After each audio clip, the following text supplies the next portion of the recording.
It's a little after 3. We're ready for our last presentation for this afternoon. Remember, tomorrow we also have 3 great presentations, again, starting at 1 o'clock. There'll be another at 2 and another at 3. Now we're going to hear from Jerry Sajbel. Jerry's is the president, he says in perpetuity of the Charlotte, North Carolina Coin Club. He began collecting with his dad at an early date and got the large cent bug in 1980, at which time he joined EAC. His professional background is in paper chemistry, and he worked for the BASF Corporation, which, by the way, is the largest chemical producer in the world, with the main headquarters in Germany. He worked for them to support his family, and as he says, to be able to add to his collection, which I got a kick out of.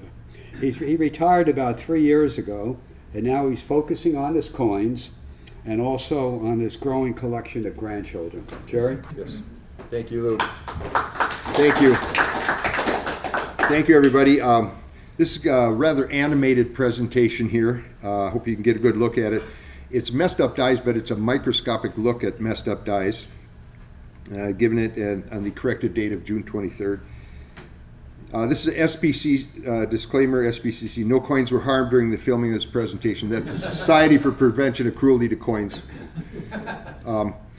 I just want to tell you a little bit about my collecting background. As Lou mentioned, I started collecting with my dad in 1963. He'd bring home on payday every Friday or every other Friday, bring home 2 rolls of cents, a roll of nickels, dimes, and quarters. We spill them on the table, fill our blue Whitmans. And I kind of lost interest about 5 or 6 years later, but I got the bug rekindled in me in 1978. I got a real job in 1979, and I started at a feverish pace in about 1979, and I'm still on that pace. When I was young and invincible, I thought I was going to do date and mint mark sets of copper, nickel, and silver coins. I've done the copper, I've done the nickel. I need about 27 pieces of silver, and I will never finish that. I can now admit that. But in 1980, as Sheldon predicted in his book, I gravitated towards large cents. I guess I was a true collector. I joined EAC in 1980. Some of you know Bill Lubke. He pulled me in, and oh boy, did he give me a mantra. He said, choice brown planchets. He says, buy a VG to find, don't get a VF with any scuds on it. So I put together date sets of large cents and half cents over the next 18 to 20 years, methodically putting them together along with sets of everything else. I had about 200 Sheldon varieties, all with nice planchets. I had all the 1800s, all the turbines, and most of some other years, not the 94s. I had about half a dozen 94s. And then tuition, I had my 2 older girls were at a private college, and Craig Hamlin came down and relieved me of 110 Sheldon varieties, but I kept all my dates set in 593s. So I had done sporadic conference attendance early, but I made the last 6 EAC conventions. I said I'm not going to miss another one. And I've been upgrading my copper and date and mint mark sets and anomalies. And anomalies is what I'm going to talk to you about tonight or this afternoon.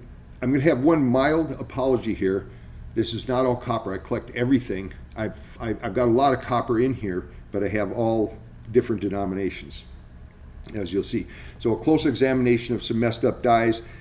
Talk real quickly about my understanding of making the dies, and this is when I studied it 30, 40 years ago. It's probably changed. It was much different back in the 1790s, I'm sure.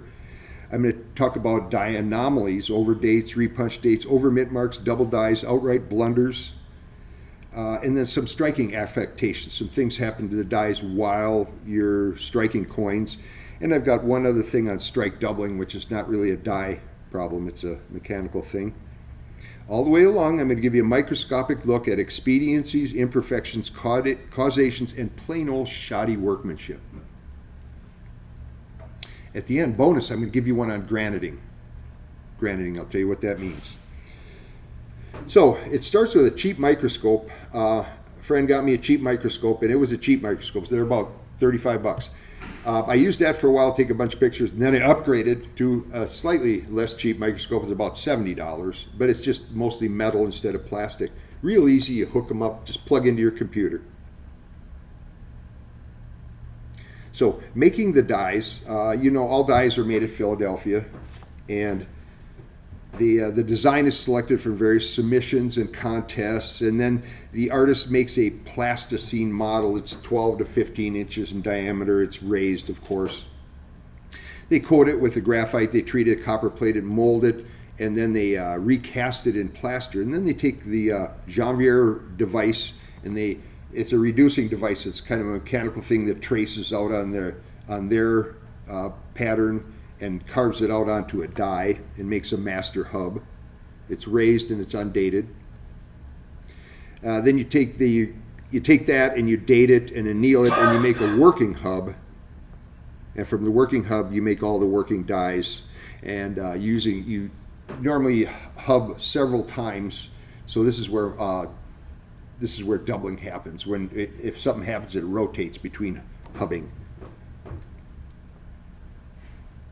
Okay, overdates. One of the first anomalies I want to talk about, it's from an unused working die that had the original date numeral or numerals punched over with a later date. And they started with a new working die with most or all of its date cut. Sometimes they had the 179 cut or even all 1798 cut, but it was unused in the year intended. So to use it in a later year, they took the original digits, they punched over with a digit of a subsequent year. And what I like is when they took no effort to efface the underdate. Some attempt may have been made to get rid of the earlier digits. And I think this is true. No dies are known to have been made and used in one year and then repunched and used in another year. I think that's a true statement. Okay, so I've got a laundry list of overdates here, half cents, large cents. There's 13 in there. I still have to warm up to the 33/2. There's one in the sale. We'll see.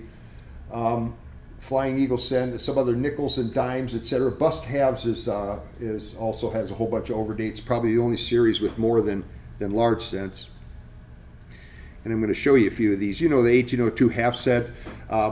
They made not a whole lot. Half cents, they had a sporadic supply of the planchets, sometimes using cut down planchets, etc. So they made some 1800 dies. They had one that wasn't used. 1801, they didn't make any. 1802, they just put a 2 right over the 0. Of course, they had a couple of reverses on that. One is very scarce. The 1798/7, this is an interesting one. It has a very nice, I like it when it's very obvious when you can see the under digits. And the 99/8, now I had a really hard time. I need a coin photographer to help me take a picture of this. It's in a slab. Here's another picture of it. I couldn't get it very well, but it's in a PCGF slab with a green bean on it, so I don't want to crack the thing out. Just a couple more overdates. 1800/179. I think they had some dies around with the 179 carved. Didn't use them in 99, and so they had it left over in 1800. And similarly, 1806 die reused for 1807. That one usually has a lot of swelling on it. So a couple more large set overdates. The 10/9, very obvious. 11/10. The 19/18. That one, of course, they made it was an 1818 dated die. This one, I think, was just dated 181, and they didn't use an 1819, so they had to punch a 20 over it. It's easier for me to take pictures of the raw coins. It's a bit more difficult when they're in a slab. 23/2 and a 24/2. Interesting, because there's a direct analogy with these with dimes. I'll show you later. And the last couple I've got here, the 26/5. This one's not real obvious. You can just see the bottom of the top of the 5 under the 6 there. And of course the 39/6 or 39/9. I think the jury's still out on that one. This is an interesting one. Getting off of large sets, still staying with copper. 1858/7 Flying Eagle. There's several nice diagnostics. There's a die chip, a broken wingtip, and then of course the overdate. You can see the broken wingtip up here is a diagnostic, and then there's a die chip right here, which some people have speculated is an errant top of a 1. I don't know how it got there. But this is an interesting picture I took in direct sunlight just to get a different, there's that die chip you see, but you see the 7 coming over the top of the 8. What they did is they noticed this was a defect, and they polished it and cleaned it up. So there's a 58/7 where you can't see that top very well, but you can still see the die chip and the broken wingtip. This is an interesting one because the proofs are supposed to be the pinnacle of the minter's art, like no mistakes or anything. In the 3-cent nickel series, they made business strikes for all but 3 years, the 77, 78, and 86. Well, I'm not sure what they did with the 86 dies because there was at least 1 left over, and they put a 7 over it for the proof issue. So there's a bold 6 underneath here, and it's a proof coin, which I think is kind of a oxymoron.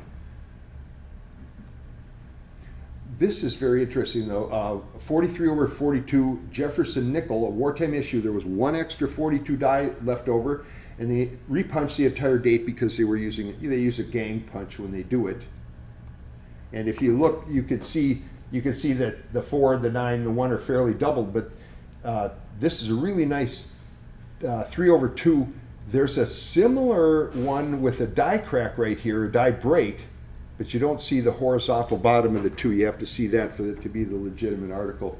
This one, I'm not sure what they're doing there. I think they took a date punch for an 8 for a 1798 half dime that they didn't make and put it on a dime. Not sure. But this one I mentioned, analogous to the large cents, 1822, well, a little different because 1822 is a very rare date for dimes. Glad I got one when I did. But they had 3 extra dies from 18. They made 4 dies. They used 1 in the year. And the next year they made a 23/2. And the year after that they made, I think, 2 varieties of 24/2. 42/1 P&D Mercury dimes. Different discovery times because they were different levels of obvious, kind of.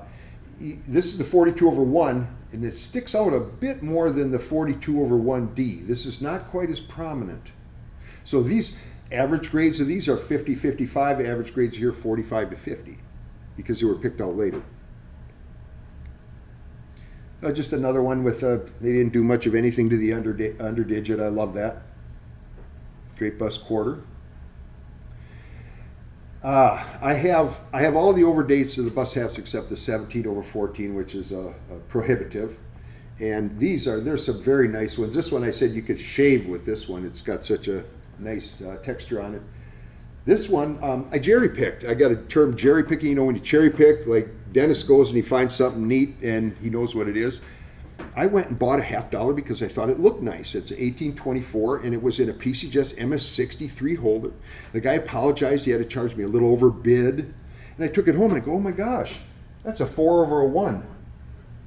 And the other clue that I should have known that I know now is how close the 4 and the 2 are together. That's the only marriage that has it that close, the 4 of the 1. And it's like 4x, a normal variety. It's a very nice coin. Here's another enigma, 29/7.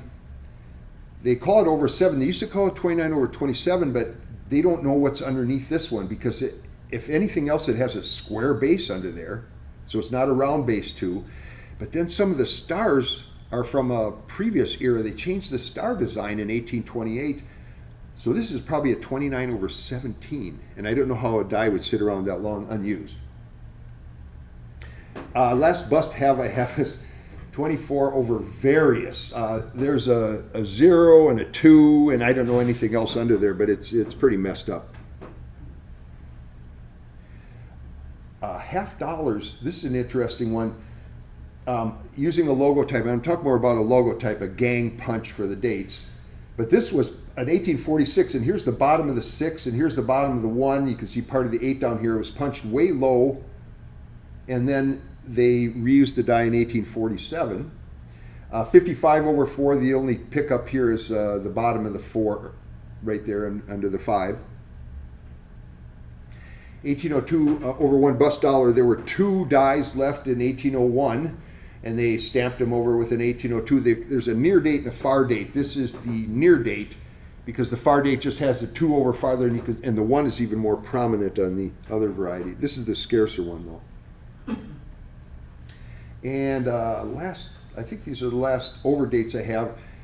They had 2 extra 1886 Morgan obverse dies, and they repunched them with a 7, sent 1 to Philadelphia, and 1 to, and I kept 1 to Philadelphia and sent 1 to New Orleans, but it's the bottom of the 6 you see down here, and then a little bit coming through the top of the 7. All right, the next kind of messed up thing is repunched dates, and these are just the same dates that are repunched of different numerals. But what I wanted to focus on here is something I've been really interested in when they started to use a logotype, because they used to put in all the digits all 1 by 1, and they used a centering dot, and they tried to get them all nicely spaced and everything. They did a bad job on some. But then they started using a gang punch, and it was somewhere in the early 1840s. Because I have examples, a whole bunch of examples in the early to middle 40s, and then I've got some other ones. I'm going to show you a bunch of repunched dates here. I'm going to debunk the 69 over 8 Indian cent. I helped do that about 30 years ago. Nice 1844 half dime. And I have a dime and a half that look like they were done by the same guy at the same time, because they're messed up the same way. And I'm going to show you a discovery coin. I've got a discovery coin. I've got a Discovery Morgan dollar. I have one that's nobody had ever seen before when I found it. This is a 46 over 46 large cent Newcomb 4. The first date punch was to the left and high. So I think this is really neat. This is an R1. So 20 years ago, I started buying all these R1s that had these neat date anomalies on them. Here's a 47 over 47, same thing. The first punch was left and slightly high. And I thought, that's the date punch guy. He left for lunch and came back slightly high. I think he had a 3 martini lunch. I think there were some 3 martini screw-ups in here. But anyway, this one was first punched to the left. Very nice on the bottom of the digits. You can see that. Now, I just did a quick comparison here. This is the 46. This is the 47. Not to be confused with this 46 over 47. Again, this is a logotype, and they call it the large over small, but it's really just the logotype is just tilted. It's the gang punch is tilted, and it's tilted up to the right. This is an interesting one. I don't know how many times they punched this, but you can see a date below, down to the bottom of this, and then there's some other metal in between here. That's a really messed up one. I don't know. They're having some fun there. 67 over 67 Indian cent. This is one that is very tough to find with color. And when I bought this 30 years ago as a normal date. I mean, there was no premium over it. Now it's 3-4X, and they call it the large over small. But again, it's just a tilted logotype. It was tilted up. They weren't doing individual digits at this time. Here's an 69 over date cent, long called 69 over 8, but it's now called 69 over 9. And a logotype was used, and the style of one had changed. This is a 69, and you can see a nice on the top of there, and the top of the 6. Again, just the logotype was just tilted a little bit. The top of the one's a little bit, well, it's tilted. Now, I want to show you the comparison here. This is how I debunked it. I said, now look here's a regular 1868, and here's a regular 1869. Look at the flags on the one. This thing's a lot lower and thicker. So then let me throw the overdate in here. This one is the same one as this one. It's not over that one. You know, so they didn't punch a 69 over 68, it's 69 over 69. Here's another similar one, 1871, just where the logotype was first put in, tilted up. You can see a little bit extra in the bottom of the one. It kind of, when they're tilted up, they pivot on the 8 for some reason, it seems like. And this one, this is, you know, a guy using a logotype on a real small little thing, and 3 martini lunch, came back, he punched one high, he punched one low. There's at least 3 punches on here, maybe 4. This one, this is a dime, And you see the logotype was tilted up to the right, pivoting on the 8. Here's a $half with almost the same configuration. A little bit of the 1 coming out, pivoting on the 8, and the tops of the 5s and the 6 showing. This is my discovery coin. Discovered in 1994. I was at a coin shop, and the guy had a little box of dollars, Morgan dollars, and I was just looking at him, and I said, there were some different grades. I said, how much you want for the AUs in here? And he said, well, $8. He said, why don't you take the whole box at $7? I had already seen this one coin, and it was cleaned, and I set it back. So I thought, hey, if I'm going to buy this whole box, I'm going to look a little closer. I picked up the 98.0. I looked at it. I saw extra metal between the digits. I said, I'll take the box. You had to put it on your poker face. Okay, so I sent it to Van Allen, Fiva, and Stan. Van Allen is the guy, if you don't know, Van Allen Malice put together VAM numbers for Morgans that characterize all the Morgan dollars. So they originally said it was the widest repunch date known in the series, and I thought, how did they get that? But they gave me a VAM number, so I was all happy about that for a while. And then this is really neat too. This is the extra metal. This is the extra metal I saw between here, and then I saw this. Look at this. This is a 1, 8, 9, and there's another 8 in here. But look at the space it takes. So then in 2015, it was examined more closely and was reclassified a dollar punch over a smaller date punch. So here's a date overlay with an Indian head cent versus this dollar. So again, this is the way it's listed, discovered by Jerry Sajbel, February 1998. I actually got found in 94, but that's about the time they decided that it was legit. And Leroy Van Allen says, in my humble opinion, it is a unique and very visible die variety. It deserves to be recognized as his bolding, the top variety of repunch, doubled, and misplaced date digits. Somebody found another copy. This is the second one. So there's 2 known. This one's mint state. The one I have is V-up and cleaned, but it's a discovery coin. So kind of neat. Over mint marks. Again, over mint mark is repunch with a mint mark from a different branch mint. And to repeat, all dies are made in Philadelphia and sent to branch mints. So a good example, 38 DORS Buffalo. I'm going to show these pictures. I've got a couple of nickels, a couple of quarters, a really nice O over CC dollar. That's a nice one. And I'm going to show you some repunch mint marks from the same mint. So look at a few of these. You know, in 1938, they changed from the Buffalo to the Jefferson nickel. They had some dies prepared with the S, but they did not make any 38S Buffaloes. They made all Jeffersons, and so they repunched it with a D. And this one I think is actually a D over an S. They repunched it a couple times. Just a couple other repunching on nickels. Jefferson, 49 D over S, 54 S over D.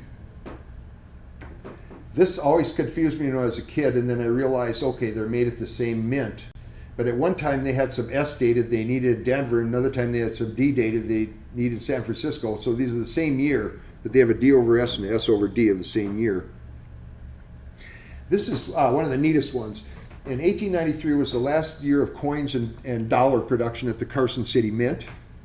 And after 7 years, the government or whoever decided, okay, there's not going to be any more CCs, but Philadelphia was holding 6 reverse dies. So they repunched them all for New Orleans and sent them out. Now there's 6 different varieties, and some are not as obvious as others, and it's kind of funny because the ones that are less obvious are maybe a little scarcer, but I like the ones that hit you in the face. So if you're going to get a variety, get the variety.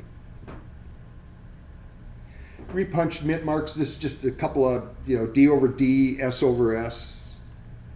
A couple of Mercury dimes, a 35S dime, a 95S dime that had a just wide repunched mint marks. And the 55 double die cent, I'm going to tell you the story about this one. There was a high demand for cents at this time. Hasty inspections. They said they normally had 7 inspectors on the coinage process. They had 2 working at this time. So they made a hubbing mistake. They made the 55 over 55 double die. And they coined it on the graveyard shift, 12 to 8. And the new chief coiner, Sidney Engel, came in, and he was informed in the morning, hey, we got this screw up here. He was presented with several examples of defect, and they said how long it was chucked into the press and how long the press ran. There were between 20 and 24,000 of them. And he said, where are they? And he said, well, they're over in those bags over there. There's 10 million cents over there. Melt them or ship them? He said, ship them, because they needed them. So they were released into circulation. Most of them darkened before collection for some reason. So red color on a 55 or 55 is cool. But beware, there's struck counterfeits that exist, and they're very good, but the diagnostic is on the back of the coin, and the counterfeiters don't know that. So here's this is just the way the obverse looks. I should have taken a picture of the full coin. It's a beautiful coin. The diagnostic is on the reverse. Now, you know when you're taking coin photography, if you want to get a line, you come perpendicular. So I had the line, I had the light coming from this direction. It's an engraver's scratch. It goes along the side of the T, and it's even bifurcated up at the top. It splits. But that's the diagnostic on a 55 double die, and it's not on any of the struck counterfeits because they only use a nice obverse die. Next, blundered dates and dies. I've got a trace, coins with traces of one or more numerals or letters punched in the wrong position. I call these mistakes or shoddy workmanship. And a king of blundered dies, or blundered dates, a $44. I've got some examples of the large cents with the 1/0 and the corrected reverses. Some dates punched upside down. An interesting shield nickel, a denomination, some typing that went wrong, and something that happened with a logo type, I believe. Oh, and the accessory E large cent, the 1837. So let me show you these. This is one, this is the biggest repunch date I've ever seen. It's half again as high as should be. It's up into the rock that Liberty's sitting on, the 44.0 half dollar. And the 3-error reverse, which you're familiar with, I'm glad I got one when I did. I have one with nice surfaces and detail. I got it a long time ago, and now I can't find anything like this. But on the reverse, oops, I'm sorry, that thing went down a little bit. It has the 3 errors on it. I must have been adjusting this. The U in United was first cut upside down. Let me back up one. The U in United was first cut upside down. It has a 1/000, and it's missing one of the 2 stems. So it's a 3-error reverse. And by the way, a later die state, I believe this goes down to a 2-error reverse because that crack down here obliterates the 0 in the denominator. Okay. 1801, they had a 1/000. Oops, can't let that out, so they corrected it, kind of. Just punched over the 0. These I thought rather interesting. This is the March Wells coin, by the way. I bought it from him, but it was the 1844 was punched in upside down to begin with, and you could see the 1 pretty good in the top of the 8, a little bit of one of the 4s in there. And the same thing happened in 51. And is this the same guy that they retained for like 7 or 8 years, and he's doing it again? But this one is very nice, where you can see the 1 and the 8 pretty good. And I think they may have cleaned it up here a little bit. Another little bit of an anomaly is 18, 17, 13, and 15 stars. They did the 13 stars normal. This is the normal obverse. But then they have 15 stars. And your first guess is, if you hadn't thought about it much, is, oh, were there 15 states? And you go, no, I don't think so. This is the 15-star obverse. And were there 15 states? No, Vermont joined in 91 and Kentucky in 92, so that was 15. There were probably 19 states when it was issued. So I think I recently read it was a spacing blunder by a die cutter with poor vision. And one of the guys in our group wrote that. So Did he know? I don't know if it's rampant speculation or not, but it sounds good to me. It's a condition rarity, actually. It's people didn't collect it or notice it much, so it's scarce in AU, and there's about a dozen unks, I think. Not that many. And this one is in an ANAX 61 holder, but it's a EAC 58. So it's 1867 shield nickel, just going to show you this one real quickly. It has a couple things going on. It's got a double die, and usually the easiest place to pick it up is this little circle here, but the leaves have some doubling on them, etc. But this one also has a widely repunched date. Here's the top of a 7 here, there's the top of a 1 here, top of an 8 here. So it was punched, the date was originally punched way right. That's what caused the doubling. No. Okay, 36 half dollar. You know, they punched the denomination in here wrong. We first started with a 0 here, so there's a 0. You can see it the left-hand side pretty clear here. This is unusual. The guy just started going in the wrong area of the coin. He started this UNI that he started punching in right over here. I'll blow that up a little bit. You see the UNI under 50 cents. It's kind of an anomaly. This one, I think, and I don't know, but here's some speculation. The way that they're chucked into the logotype, I think the one just tilted. I think it just rotated a little bit because this is called a 6 over horizontal 6.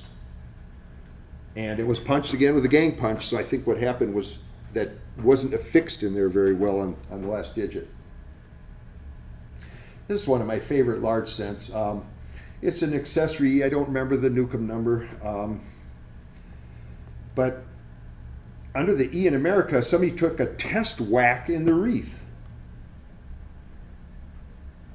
So right down in here, all of a sudden, you see an E.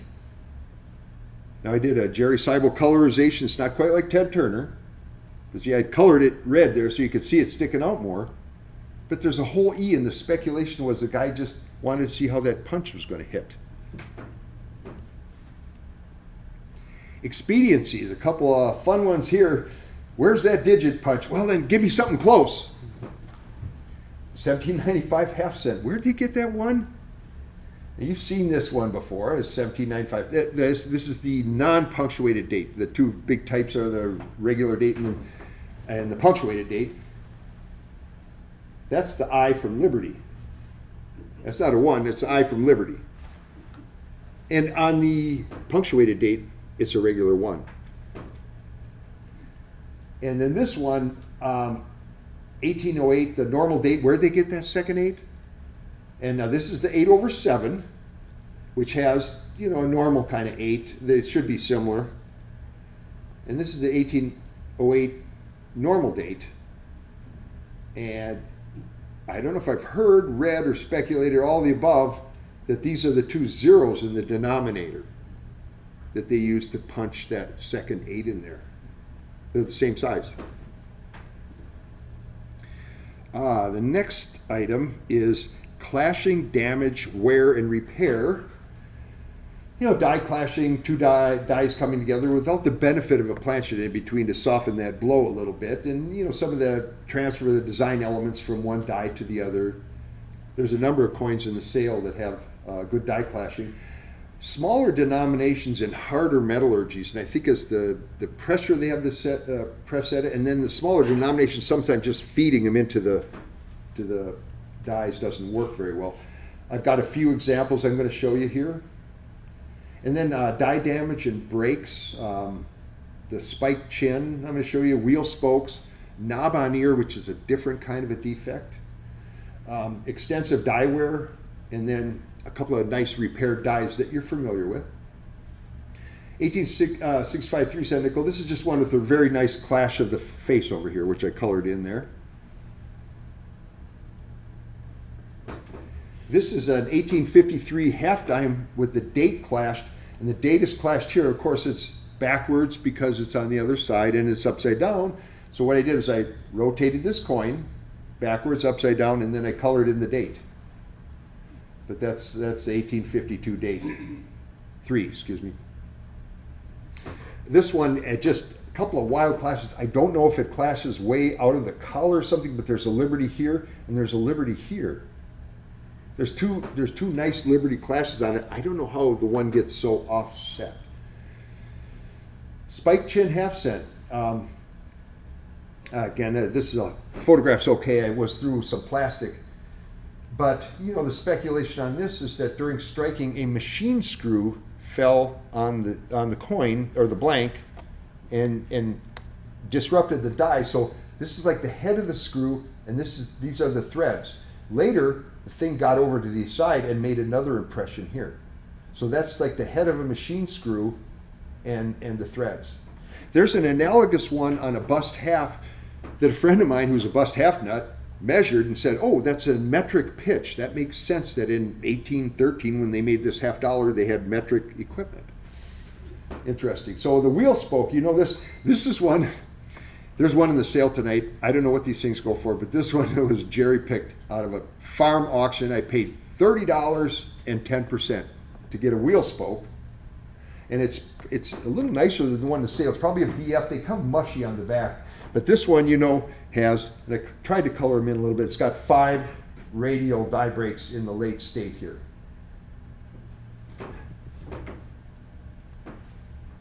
I have an analogous one here, a 3-cent nickel that's a lot wilder, because if you go around, it's got 1, 2, 3, 4, 5, 6, 7, 8, 9, 10. It's got 10 radial die cracks in there, but that's a wheel spoke 3-cent there. What's the date on that one? 1881. 1881. Thank you. Knob on ear set. Now, I'm in the fly-in club, which Flying Eagle and Indian Scents, and we have the guy who's the secretary there is a metallurgist. And he wrote up something on here, and then he showed an analogous Indian head scent. He said, this is not like a die break or crack per se, like you normally see on the edges, because the edges is where all the stress is. This is the center. That's almost the eye of the storm. He said what happens when you make, you know, the die steel is cylinder.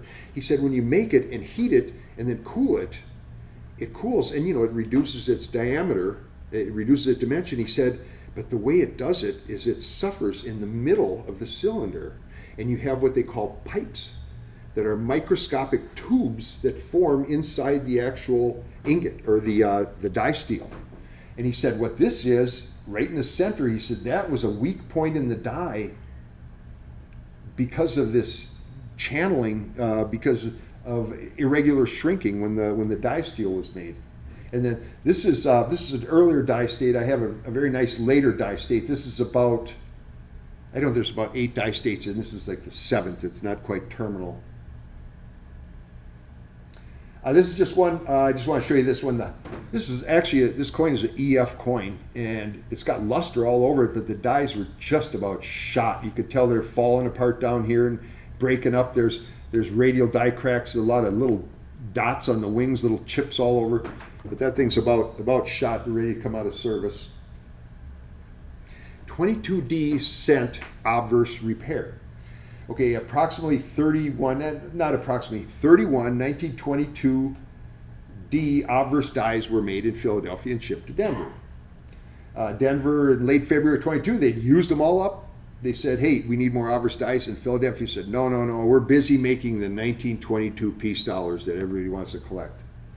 And yes, and Denver's told to lap or repair an obverse die and reuse it.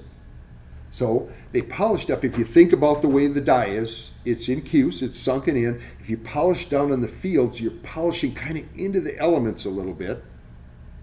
They polished up into the first 2, and they polished up to In God We, and they polished up under the mint mark. And I'll show you this.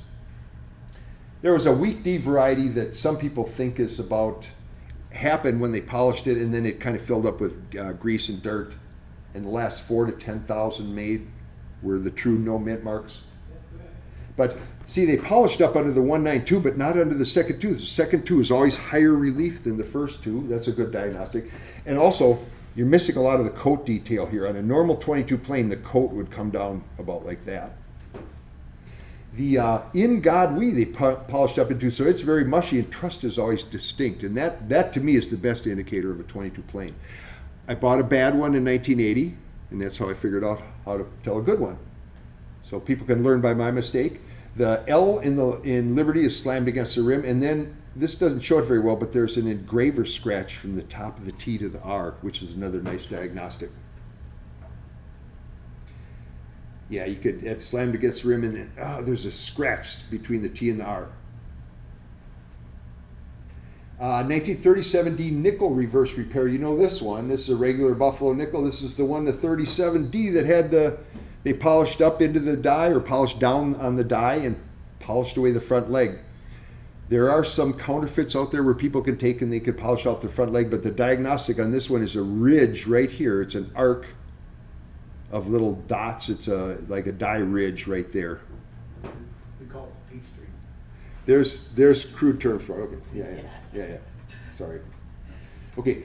Strike doubling. This is a little bit out of my topic here, but I want to say as opposed to a doubled die.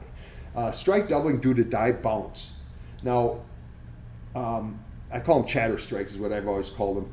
Large cents, the early to mid 1830s. Now there's an 1816 in the sale that has a nice double strike on it, but normally most of them you see are in the 1831 to 1836.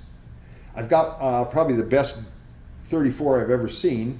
What is the best 34 I've ever seen? I haven't seen a nicer one. And then bust halves, for some reason about the mid 20s, about 10 years earlier they were doing it. And I think it was just like recoil pressure. When it strikes, it just bounces a little bit, the press. Many or most shield nickel dates, it was a very hard metallurgy. It was the second coin they had with a lot of nickel in it. They had striking issues and it die cracks all over shield nickels. And I've got a Columbian Exposition $50 that I know there was not a double die, but I have a nicely doubled date. The shield nickel, you could go ahead and collect a full set of shield nickels with double dates that I think are strike doubling. And I meant to put a 70 here, but I guess I got two 1869s. But they're all double dates, and I think it's all chatter strike. This one I know it's a Columbian $50. The chatter strike, you know, has more of a shelf-like appearance, where if you have an actual double die, the part that's double will actually have like a little round to it because it was hubbed on there. And this is just like a mechanical thing. 1834 double profile large cent, chatter strike, really nice, but it's a ledge, it's a shelf. It's not rounded, so it was done during striking. And then my last little thing, I'm almost winding down here. I am winding down. I'm going to tell you about graniting. My background was paper chemistry, and I worked with a lot of security features, and one of them is graniting. It's the inclusion, it's an anti-counterfeiting measure for currency and security papers. It's the inclusion of cellulosic or synthetic fibers dyed red and blue and added at fixed ratios during paper making. You have a little unit that has a slurry with these fibers in it, and it goes into the stream of the paper making. And then when it comes out, the technician will put a 4-inch square on it, and it has to be like between 80 and 100 blue fibers and between 100 and 120 red fibers. There's an exact count they have to be. So it's interesting paper making. They have dimensions. They're tubular. When you look at these, they're actual fibers. And I'm going to show you that. And Crane & Company, I've worked with them. They make all the U.S. currency paper they have for a long time. And they had what they call the filament patent. They called it filament paper in 1844. It's been around a long time. So I'm going to show you the graniting on an 1899 $2 silver certificate, and then have you learn by one of my mistakes. I know so much about paper. I bought a counterfeit bill from a guy, just standing there talking to him. I never touched it with a glass. I never put a glass on it. Got it home, I put a glass. It was like a microsecond. Oh my gosh, I got a fake. And it's a counterfeit with the fibers. I'll show you this. So this is this is part of the printing here, this black, nice black, but these are the fibers that are in there. And they kind of come in and out of the web of the bill. Here's some more, and they're called fibrillated. They refine them a little bit because these little tendrils on the side help them bond in there better. So again, here's a good one, and here's the print. You can see those fibers coming in and out of. Here's the one I got. Oh my gosh! These I said, oh, they're painted on there. That was a print job, and it also was an inkjet print job, which, oh my gosh, because it's a composite black. It's not even the right black. So I just wanted to show you a big buffoonery that I did while I had the microscope out. So that's all I have for my presentation. So let me know if there's any questions. That's beautiful. That was great. Thank you. Great stuff. The last slide, go back to that one. You said I couldn't go back? No, I'm Where kidding. The microfilments that were fake. Oh, yeah. Okay. Good, good, good, bad. Yeah, That's the one that killed you, huh? well, I brought it home and I looked at it, and right away I knew it was bad. I mean, but the guy had his story about, you know, he got it from his grandpa or something like that, and, you know, my first clue should have been the tattoo on his neck. I trust people too much sometimes, but hey, you know. Thank you. So,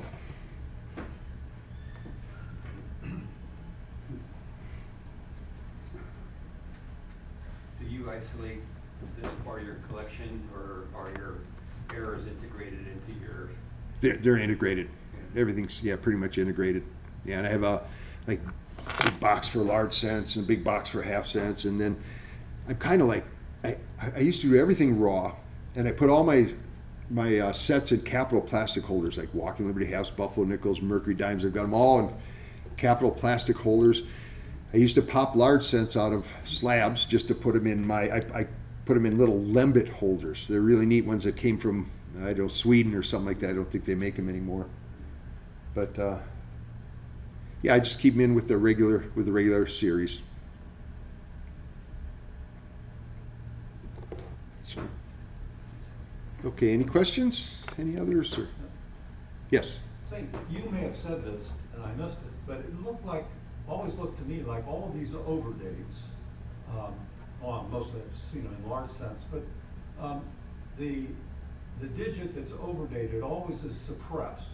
You know, it looks really weak. It isn't like it was there in the die and then somebody just took the die as is and punched a new number on it. It seems like it was lapped down first, but then wouldn't that leave a little a raised area that would show up then? Yeah. Every single one of these overdates I've seen, the under digit is always has less relief to it substantially than the new one.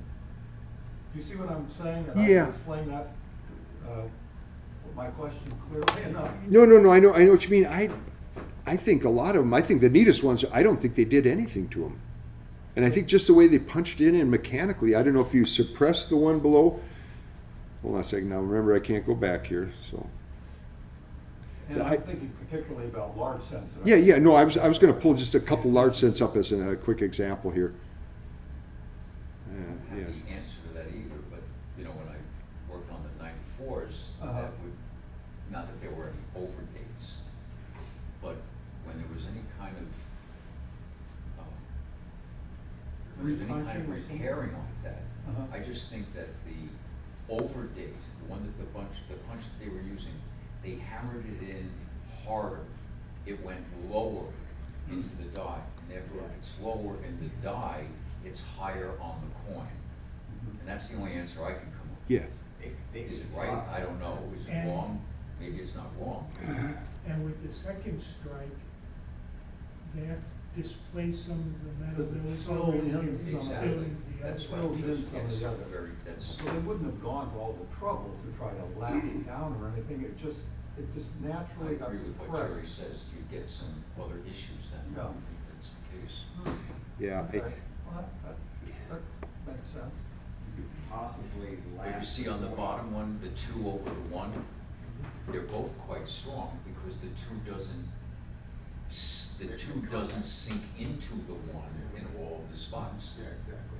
So what I'm thinking is it's strong here because the 2 doesn't have anything As opposed to that one up there. into it.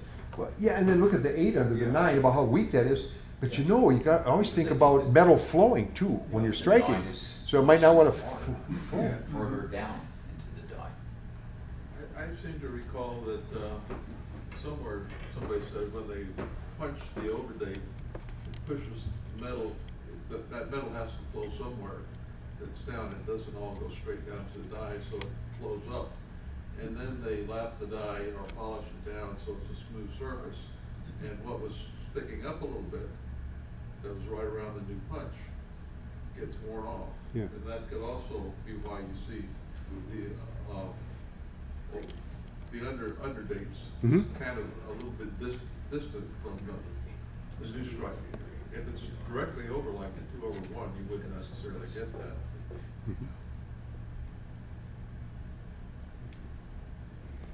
This is so much better than watching television. There was a natural process of doing an overdate that kind of camouflaged the original digit that was in there, just by the natural act of trying to punch something over, it just began to suppress what was originally there.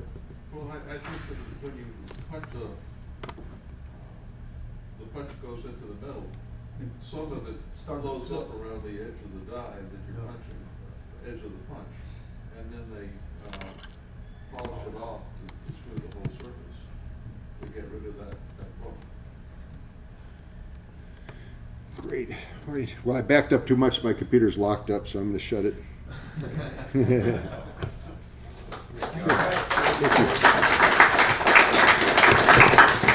Thank you.